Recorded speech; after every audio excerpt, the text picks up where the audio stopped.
দেখছো তোমরা এখন রাত্রে 1টা বাজছে, ওকে এখনো বলিনি যে ছুটি যাচ্ছি। এই যে দেখো জয়পুর স্টেশনের সামনে আমি দাঁড়িয়ে আছি। তো চলো তোমরা ব্লগটাতে থাকো, দেখা যাক ওকে কীভাবে সারপ্রাইজ দিতে পারি। চলো শুরু করি। করে দিস।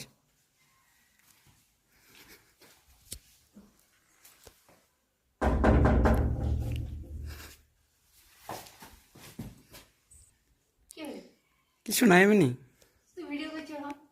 কিছু না এমনি এমনি।